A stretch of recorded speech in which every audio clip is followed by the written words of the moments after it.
Hello दोस्तों, स्वागत है आपका हमारे यूट्यूब चैनल स्पेशल कंसेप्ट पर, जिस पे आज हम आपको बताने वाले हैं कि क्लास 11th का जो 3 अगस्त को इकोनॉमिक्स का वीकली टेस्ट है उसके लिए महत्वपूर्ण क्वेश्चन एंड आंसर है। इसलिए इस वीडियो पर अंत तक बने रहें और इस चैनल पर नए आए हैं तो इस चैनल को सब्सक्राइब करें, बेल आइकन को ऑल पर प्रेस करें ताकि हमारे आने वाले वीडियो की नोटिफिकेशन सबसे पहले आपको प्राप्त हो। तो चलिए दोस्तों शुरू करते हैं। पहला नंबर से हम लोग देखते हैं। यहाँ पहला नंबर ये में क्वेश्चन में क्या दिया गया है यहाँ, प्रोफिसी महालोनोविस कौन है? तो अर्थशास्त्री है या लेखक है या वैज्ञानिक है या संगीतज्ञ है?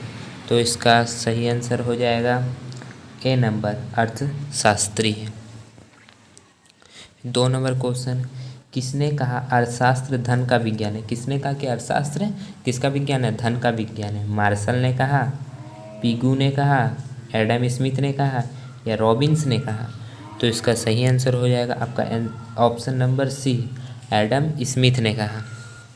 फिर यहाँ तीसरा नंबर क्वेश्चन है अर्थशास्त्र का जनक किसे कहते हैं या आधुनिक अर्थशास्त्र का पिता किसे कहते हैं? मतलब यदि अर्थशास्त्र का जनक किसे कहते हैं, आधुनिक अर्थशास्त्र का पिता किसे कहते हैं, ये दोनों जो क्वेश्चन दोनों में से कोई एक आ गया तो दोनों का आंसर सेम रहेगा।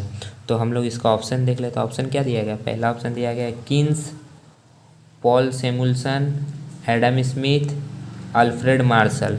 तो इसका सही आंसर हो जाएगा option number C, Adam Smith. चौथा नंबर क्वेश्चन देखते हैं। चौथा नंबर क्वेश्चन क्या दिया? अर्थशास्त्र एक आदर्श विज्ञान है, यह किसने कहा? अर्थशास्त्र एक आदर्श विज्ञान, यह किसने कहा? रॉबिन्स ने कहा, पिगू ने कहा या विक्सटीड ने कहा या टिगस्ट्रल ने कहा? तो इसका आपका सही आंसर हो जाएगा ऑप्शन नंबर बी, पिगू ने कहा। अब 5वां नंबर यहाँ क्वेश्चन देखते हैं। 5वां नंबर क्वेश्चन क्या है? अर्थशास्त्र की दुर्बलता संबंधी परिभाषा के प्रतिपादक कौन है? प्रतिपादक इसके कौन है? रॉबिन्स। दूसरा नंबर भी ऑप्शन रॉबिन्स ही दिया गया है। फिर तीसरा में क्या है? विक्सटीड दिया गया है और डी नंबर है सैमुअल्सन। तो इसका आपका सही आंसर हो जाएगा ऑप्शन नंबर ए और बी दोनों सही आंसर हो जाएगा क्योंकि ये दोनों सेम है, इसलिए ए और बी दोनों ही सही आंसर हो जाएगा। अब 6 नंबर क्वेश्चन देते हैं। सांख्यिकी का पिता किसे कहा जाता है? सांख्यिकी का पिता किसे कहा जाता है? एडम स्मिथ को, गॉटफ्राई डाकेनवाल को, अल्फ्रेड मार्शल को, पॉल सैमुअल्सन को? तो इसका आप लोग का सही आंसर हो जाएगा ऑप्शन नंबर बी, गॉटफ्राई डाकेनवाल को। फिर 7वां नंबर क्वेश्चन यह क्या दिया गया? अर्थशास्त्र विज्ञान एवं कला दोनों है, यह किसका कथन है? किसका कथन है? एडम स्मिथ का कथन है, मार्शल का कथन है या रॉबिन्स का कथन है या स्टगलर का कथन है? तो इसका आप लोग का सही आंसर हो जाएगा ऑप्शन नंबर बी, मार्शल का कथन है। फिर 8वां नंबर क्वेश्चन है, वेल्थ ऑफ नेशन पुस्तक किसने लिखी? जो वेल्थ ऑफ नेशन पुस्तक है वो पुस्तक को किसने लिखा? सैमुअल्सन ने लिखा, एडम स्मिथ ने लिखा या मार्शल ने लिखा या रॉबिन्स ने लिखा? तो इसका आपका सही आंसर हो जाएगा option number B, Adam Smith ने लिखा। एडम स्मिथ को वेल्थ ऑफ नेशन जो पुस्तक है वह कब प्रकाशित हुई? 1776 में, 1942 में, 1863 में, 1772 में? तो इसका सही आंसर हो जाएगा ऑप्शन नंबर ए, 1776 में। हम 10 नंबर यहाँ क्वेश्चन देख लेते हैं। अर्थशास्त्र उद्देश्यों के बीच तटस्थता समान है, यह किसका कथन है? एडम स्मिथ का कथन है या मार्शल का कथन है या पिगू का कथन है या रॉबिन्स का कथन है? तो इसका सही आंसर हो जाएगा ऑप्शन नंबर बी, मार्शल। अब 11 नंबर यहाँ क्वेश्चन देख लेते हैं। 11 नंबर क्वेश्चन क्या दिया? निम्नलिखित एक निर्देशन विधि के लाभ है। एक निर्देशन विधि के लाभ को क्या है? मितव्ययिता, वैज्ञानिक, शीघ्र निष्कर्ष, इनमें से सभी? तो इसका सही आंसर आप लोग का हो जाएगा ऑप्शन नंबर डी, इनमें से सभी। यहाँ 12 नंबर क्वेश्चन क्या दिया गया है? भारत में प्रत्येक डैश वर्षों में जनगणना की जाती है। कितने वर्षों में भारत में जनगणना की जाती है? 2 वर्षों में जनगणना की जाती है, 5 वर्षों में जनगणना की जाती है, 10 वर्षों में जनगणना की जाती है या 1 वर्ष में जनगणना की जाती है? तो भारत में 10 वर्ष में जनगणना की जाती है, तो ऑप्शन नंबर सी होगा। अब यहाँ 13 नंबर क्वेश्चन देखते हैं। वह व्यक्ति जो आंकड़ा संग्रह करता है उसे क्या कहते हैं? प्रदर्शक, गणनाकार, व्याख्याता, ऑपरेटर। तो इसका सही आंसर हो जाएगा ऑप्शन नंबर बी, गणनाकार कहते हैं उसको। फिर क्वेश्चन नंबर 14 दिया गया है, निम्न में से एक प्रत्यक्ष व्यक्ति अनुसंधान के एक लाभ है? शुद्धता, मितव्ययिता, विस्तृत आवर्त क्षेत्र, सरल।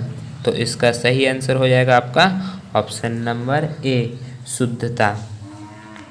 आप 15 नंबर क्वेश्चन देख लेते हैं। यहाँ प्राथमिक आंकड़े होते हैं, जो प्राथमिक आंकड़े वो होते हैं वो क्या होते हैं? प्रकाशित आंकड़े, अनुसंधानकर्ता द्वारा एकत्रित आंकड़े, फिर ए और बी दोनों, इनमें से कोई नहीं। तो इसका सही आंसर हो जाएगा ऑप्शन नंबर बी, अनुसंधानकर्ता द्वारा एकत्रित आंकड़े।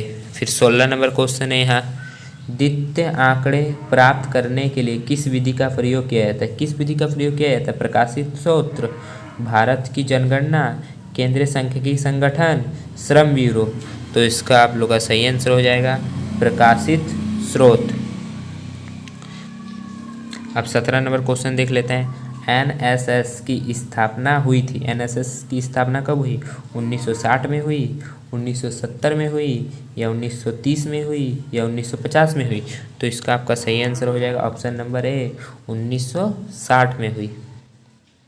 अब यहाँ 18 नंबर क्वेश्चन देखते हैं, अनुसंधान की विधि है। अनुसंधान की कितनी विधियाँ हैं? 2 विधि हैं, 4 विधियाँ हैं, या 6 विधियाँ हैं, या 8 विधियाँ हैं?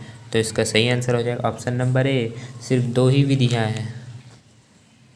फिर 19 नंबर क्वेश्चन, समाचार पत्र किस प्रकार के आंकड़े का स्रोत है? प्राथमिक आंकड़ा, द्वितीयक आंकड़ा, ए और बी दोनों, इनमें से कोई नहीं। तो इसका आप लोग का सही आंसर हो जाएगा ऑप्शन नंबर बी, द्वितीय आंकड़ा। अब यहाँ 20 नंबर क्वेश्चन देखते हैं, सामाजिक आर्थिक सर्वेक्षण का आयोजन करता कौन है? एनएसएसओ, फिर सीएसओ, फिर ए और बी दोनों, और इनमें से कोई नहीं। तो इसका सही आंसर हो जाएगा option number A, option number A, NSSO, NSSO. तो यही जो सेट है ये ख़त्म हो गया। तो यदि आप लोगों को ये वीडियो थोड़ी सी भी अच्छी लगी होगी तो इस चैनल को सब्सक्राइब करें और इस वीडियो को लाइक करें और बेल आइकन को ऑल पर प्रेस कर दें, ताकि जब हम आगे वीडियो बनाएं तो उसकी नोटिफिकेशन सबसे पहले आपको प्राप्त